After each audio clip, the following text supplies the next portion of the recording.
Powered by the Montana Television Network. Montana This Morning continues on Montana's News Leader. Democrats say they have a plan to end the government shutdown, but Republicans aren't budging on the border wall. I'm Tom Hansen with more on what it'll take to end the week-and-a-half stalemate.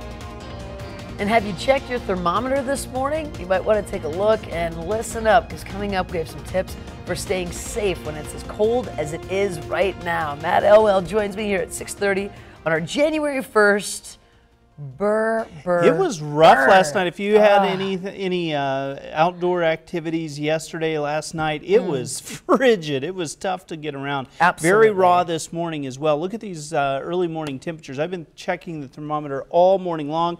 14 below in Belgrade, 18 below in Butte, 21 below in Wise River. Nothing compared to West Yellowstone. 38 below our temperature right now. Wind chill values across the area into the teens and 20s below zero. A couple of 30s, 31 below is the wind chill in Butte. Our temperature should be back into the teens today. I don't hold a lot of stock in how, this being a warm up. It's still cold outside, and you got to get through the morning hours. But we do have a warm-up on the way. We'll talk more about that, of course, coming up in a few minutes. I'm on the edge of my seat. Me Thank too. you, Mr. Matt Elwell. We're going to stay on this topic. Experts are warning drivers to take extra caution when traveling on these slick roadways during these extremely cold temperatures. Breaking down or sliding off the roadway can be very dangerous if motorists are not prepared during these extreme cold temperatures. Experts say motorists should travel with blankets, cold weather clothing, and food and water in case they end up being stranded in sub-zero temperatures. A motorist should also never leave the vehicle if stranded from services. Stay with your vehicle. Don't think it's only 3 miles to where you can get cell service, or it's only 5 miles to town you can make it, because this time of year with hypothermia, frostbite, you're much better off to take your chances and stay with your vehicle. Now, burning a candle in your vehicle can also generate enough heat to keep you warm if your car is broken down in the cold. And Sunday's storm and a snowdrift got a couple of young men into a jam. Gallatin County Search and Rescue volunteers were able to get to them Monday morning with snowmobiles and 4x4 trucks after the two spent the night in their car in those single-digit temperatures. A 19-year-old man and his friend went for a drive on Sunday afternoon and ended up on 16 Mile Road, which is the farthest North County road. It goes from Modlau to Ringling. Now, most of us watched the snow blow in on Sunday afternoon, and that's what they got caught in. The visibility dropped, they ran into a snowdrift and then got stuck. To keep warm, the men kept the vehicle running, but they ran out of gas at about 5 a.m. Then one of them got out and walked about 3 or 4 miles to a high spot to get some cell phone service. They were able to call 911, and they made it out to White Sulphur Springs. Now, the two men were cold but otherwise not injured. Sheriff Brian Gutkin reminds people staying with your car in winter increases your chance of survival, and to make sure that the tailpipe is clear so carbon monoxide does not build up. In other news, thousands of federal employees are still in limbo as the partial government shutdown goes into day 11. Now, in a new interview, President Trump is not backing down from his demand for the border wall funding, which Democrats refuse to offer. CBS's Tom Hansen is in New York with our latest details. President Trump says he's ready to negotiate the end of the partial government shutdown, now in its 11th day. They can come over right now. They could have come over anytime. In an interview with Fox News, the president invited Democratic leaders Nancy Pelosi and Chuck Schumer to the White House, but he stayed firm on his demand for border wall funding. We have to have border security, and the wall is a big part of border security, the biggest part. Democrats take control of the House on Thursday. Pelosi, the likely House Speaker, is expected to quickly pass legislation to end the shutdown. But the bill includes only $1.3 billion for border security. And since President Trump wants $5 billion for a border wall, the White House says he will reject it. You know, I hear so much about the wall is old-fashioned. No, the wall is not old-fashioned. The wall is 100% foolproof. He made his point clear throughout Monday, tweeting 7 times about the wall. Senator Schumer and Representative Pelosi released a joint statement yesterday that said in part, while President Trump drags the nation into week 2 of the Trump shutdown and sits in the White House and tweets without offering any plan that can pass both chambers of Congress, Democrats are taking action to lead our country out of this mess. Until a deal is reached, 1/4 of the federal government will remain closed, and 800,000 employees will either stay home or work without pay. Tom Hansen, CBS News. Now, whatever Democrats pass on Thursday is unlikely to go very far. The Senate's top Republican, Mitch McConnell, warned his chamber will not send any bill to President Trump that he won't sign. In other news, a woman accused of stabbing her boyfriend appeared in court yesterday. We told you a little bit about this yesterday morning. Her name is Amanda Gale. She's facing assault with a weapon and obstructing a peace officer charge. According to the documents, a 22-year-old from Bellingham, Washington, and her boyfriend of 9 months took LSD together at a Gallatin Gateway residence, after which she started having, quote, a bad trip, unquote. She allegedly stabbed her boyfriend as he was trying to comfort her, then left the residence to seek help. When Gale was taken into custody and placed into a Gallatin County Sheriff's Patrol vehicle, she allegedly began kicking the windows from the inside. Court documents state multiple officers were required to get her under control. She reportedly admitted to stabbing her boyfriend near his heart. She said she did what she had to do. The boyfriend suffered non-life-threatening injuries.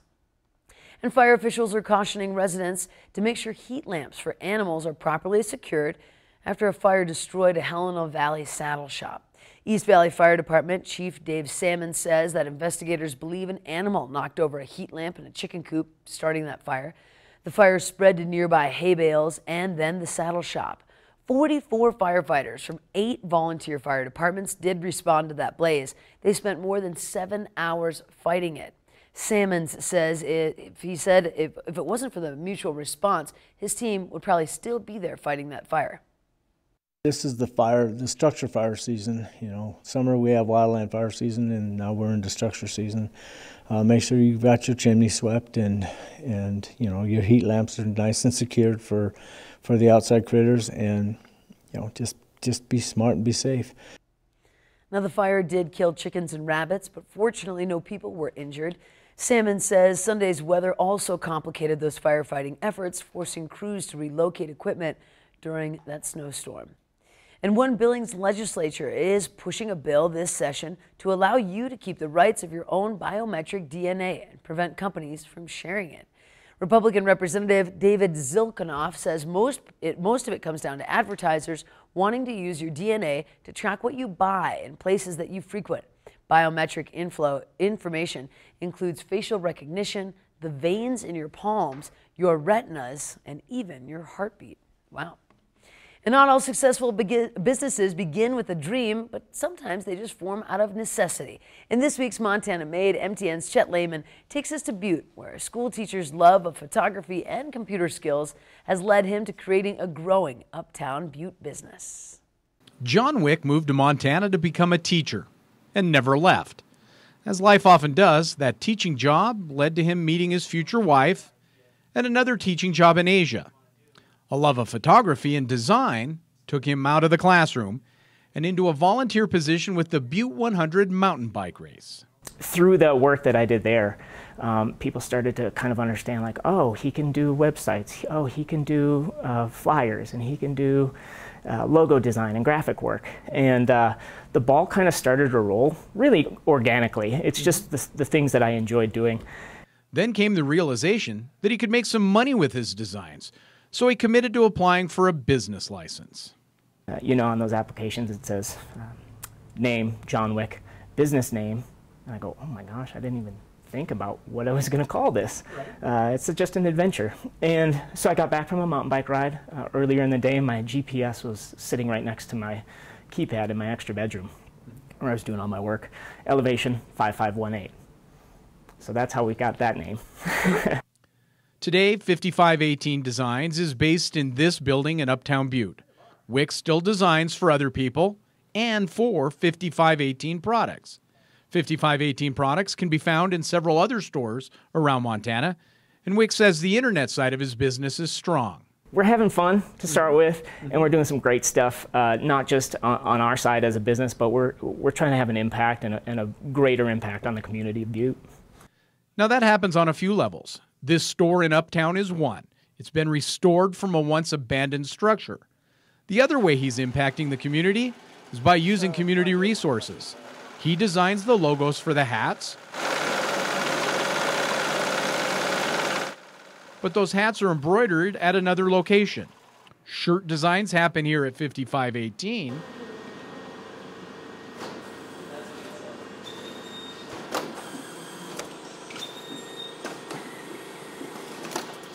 But they are silk screened at yet another location. One creative business helping several other businesses thrive. That in turn keeps WIP striving for new designs. We live in an incredible place. It's just a fact. And there's inspiration all around us, and the more I do, the more inspired I get, the more I want to celebrate who we are and why we're here. The original concept may have come from 5,518 feet above sea level, but with that kind of passion, the sky's the limit. In Butte, Chet Lehman, MTN News. Love that. Thank you, Chet. Now, Wick says because of the way 5518 developed, his future plans are pretty simple. We could all take note from this. Keep doing what works until it doesn't anymore, and then do something else. I love that. It is time for a quick break. Coming up, hundreds of new laws are taking effect across the nation within this week. Up next, we take a look at some of the most interesting changes. Stay with us. Matt is out on the patio for your New Year's Day forecast when we return.